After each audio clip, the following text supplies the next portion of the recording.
Happy Thursday, and welcome to this week's edition of the Table Talk Podcast. I'm Caleb. I'm here with David. How's it going?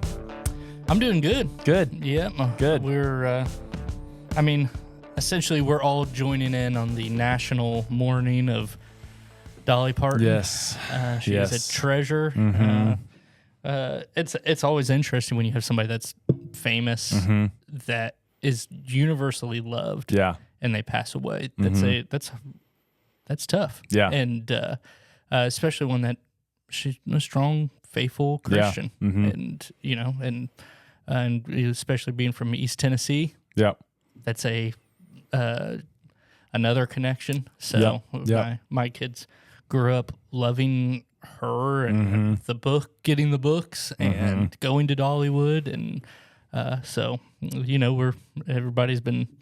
that's been the talk of the town. Yeah, it's hard. It's really sad. You think about somebody that, even if all she did, you take all the music, all the movies, all the stuff out of it, if all she did was the book program, what a legacy to leave. Yeah. I was watching some videos on Twitter last night before I went to bed, and one of them was her going to SNL for the first hosting SNL, and she said, "I won't cuss and I won't make fun of Jesus, but everything else is fair game." And it's like, I just love that attitude. That's awesome.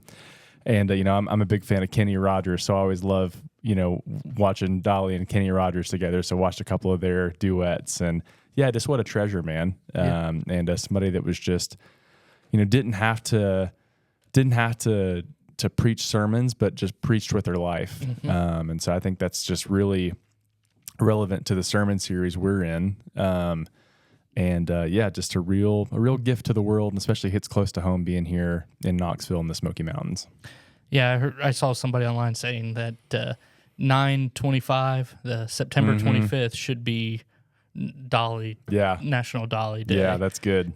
So the 9 to 5. Yep.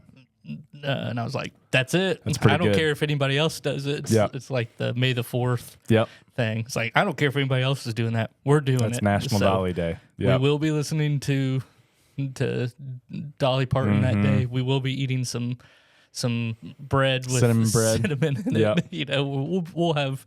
We'll have 9/25. That'll be a day. I mean, I was just reading stuff last night too about the way she donated money to families after the wildfires in Gatlinburg. She donated $1 million to Vanderbilt during the COVID pandemic for research. I mean, she just, today, what's crazy is today, I was talking to one of our elders last night who works for Children's Hospital. Today was supposed to be the grand opening, the kind of the grand unveiling of her name for the Children's Hospital. Yeah. And so kind of an eerie kind of circumstance there, but just, the way she lived her life, so generous and freely giving stuff away for the betterment of her community, the world. Just really, really special person she seemed to be, and definitely a lot of lessons we can learn from her. Yeah.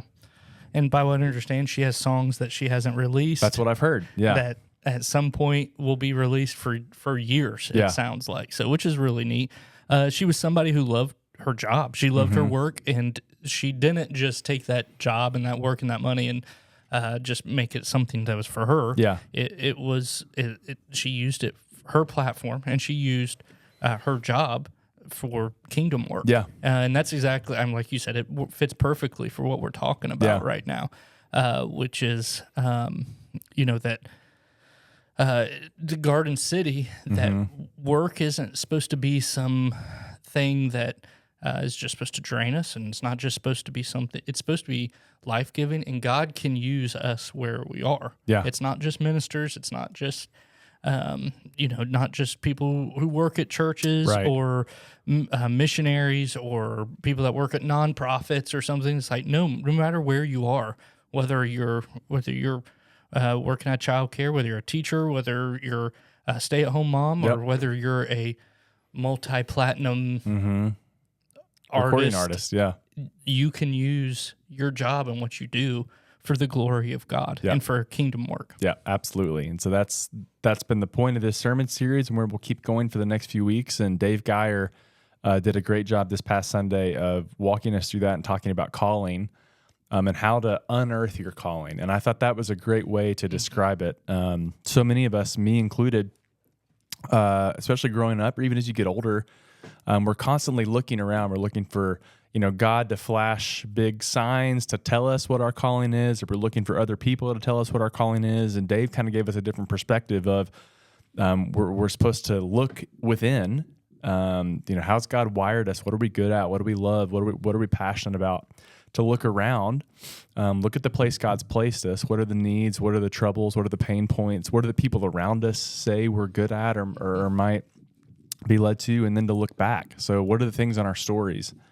What are the doors God has opened for us? Where have we been? What have we gone through? What are the struggles that we carry? And those might be the ways in which we can unearth our calling. So I thought that was a really kind of neat way to look at it and a really helpful way to look at it. And I think kind of takes the pressure off a little bit. Yeah. And just the idea too that we don't have to have it all figured out at once, that God's going to continually open doors throughout our lives. And it just is about taking that next faithful step. Bringing our piece of the puzzle, as Dave said, through that next open door to help create the picture that God's trying to build. Yeah. And I loved that imagery, the puzzle imagery, because each piece on a puzzle is differently shaped. And, and I don't know about you, but I've tried different pieces of the puzzle, and I've tried to make things work when it's probably wasn't supposed to work. Yeah. And it's just, you can tell when things aren't right. Yeah. But what's awesome is God is the one making the full picture. And we see that in Scripture, where it's like God uses these people that are odd puzzle shapes. It's like the puzzle shape that's like a triangle somehow, and you're like, how did this thing get cut like that? And where in the world does this go? How is it gonna happen? But even the weird puzzle, the weird, we all know weird puzzle pieces. Yep, I'm probably a weird puzzle piece. Yeah, me too. We're all Where does weird. he fit? I don't know. If you figure it out, let me know. I've been trying for a long time. And so we're probably all weird puzzle pieces, and probably think we're weirder than what most people do. But God, even the weird puzzle pieces and the things that don't, it's like, how is this going to fit? God can make them fit, and He will make them to complete this this puzzle, this image. And like I said, you see it in the Bible, and you see people. We talked about it a few weeks ago. You see Rahab, you see Esther, or you see. I'm trying to think of other people that like just were unexpected. Joseph as the youngest son, shouldn't have been there. Moses should have been dead, and yet God used him. Yeah. And a murderer, and used it. All these people and a stutterer, like these people who are broken puzzle pieces. Yet God used them in amazing ways to put this picture together, and the picture's still being put together. Yeah. He's still putting these puzzle pieces together. It didn't end in Revelation. Yeah, these puzzle pieces are still going together. With us in the church. Yeah, exactly. And so it's amazing for us to get to be a part of that story and a part of that picture. And it's very cool that God has created each of us uniquely with talents and gifts and things we enjoy, that we get to play a part in that. So I really appreciated Dave sharing, and I think that's one of the beautiful things about our church and one of the things that I love about our culture is that we invite and empower different voices. That's one of the things that I really care about, is that I think it's important for different voices to teach, and for us, everybody, me included, to hear God speak through different people. And so I think it's just really, really important. And I was really, really happy that Dave and Joel the week before shared, and God used them. And I think it's been a real blessing for us. I do too. It's and again, I know we've talked about this, but it's so good to hear other people, especially on a series like this, where it's like this is a real world application series. Yeah. This is something that we can take, and people can take, and they can go, okay, in my job, this is helping me. Yeah. When I'm driving to school in the morning to be a teacher, when I'm going to the shop to work on cars, when I'm sitting with my kids at home, whatever the job, whatever those things are, you can think of this series and go, okay, God has a plan for me. and I need to make sure that I'm living into that plan. And if I'm exhausted and if I'm stressed and if I'm feeling burned out, am I doing something that that he hasn't called me to? Right. And he talked about that, which is a lot of times we get burnout, not because of the work as much as not living out the calling that God has in our lives. Yeah. Yeah. We're carrying something we weren't meant to, or weren't created to carry. And that leads to burnout. And I think, acknowledging our limits is just as important as acknowledging our strengths. It's okay to not be good at everything. That's a part of being human. We're not machines. I'm not good at everything. You're not good at everything. We need each other, and that's okay. And so fulfilled life is found in, I think, finding what we were made for and living into that the fullest that we can. Doesn't mean we shouldn't strive to be better at things. Doesn't mean we shouldn't strive to improve our skills and get better. But if we're, he used the example, if you're an introvert trying to do sales, you're going to hate your life. And it's like, well, that's probably true.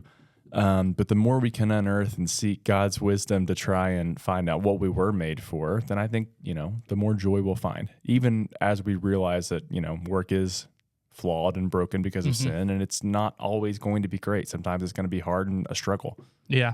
And he closed the sermon talking about the how sacred and what's the two phrases that you're sacred and secular. Sacred and secular. He said you're going to be talking more about this, and how I think I think it's true in our lives, where a lot of times we think of these in two different places. Like my work is just this, just something I do when I'm not at church, or church is something I do when I'm not at work. And I've got my spiritual life and I've got my regular life. And it's hard. Sometimes it may even be hard to see how those can intertwine. How can something that is holy and perfect and righteous, God, and how can that be in this place that feels so not holy and righteous and perfect?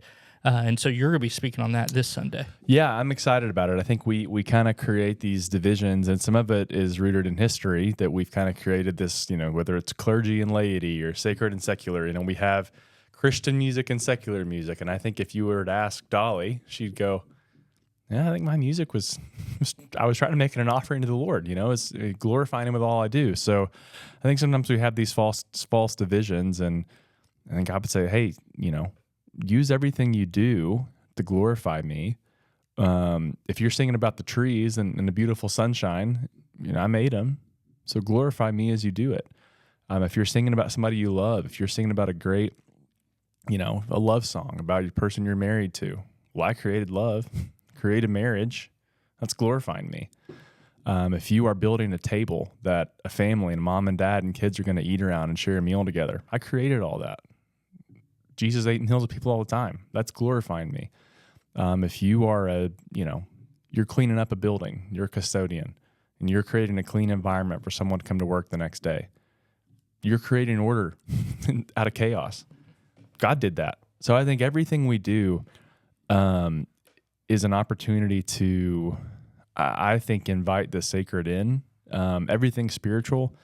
And I think if we could break some of that divide down, even as we parent, even as we interact with our spouses, all those things, there's a sacredness to all of that, that I think could change the way we live if we could just honor it and acknowledge it. So I'm excited to get into it.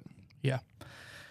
Yep. My guess is that there's a lot of temptation that it would be easier if they were separated. 100%. And when you look at other world religions and stuff, that's actually kind of how it is. It's like, well, as long as you're doing this, this, this, and this, you're good, you're fine. Everything else is, and it's like, no, it should permeate into the rest of our lives. Yeah. So that'll be really good. Series has been great so far, and I'm looking forward to it. Yeah, me too. It'll be good. We'll kick it back off next week. I'm preaching, excited to kind of be back in the swing of things. So be here on Sunday. A couple more weeks of one service before we move to two on September 13th. So don't miss that.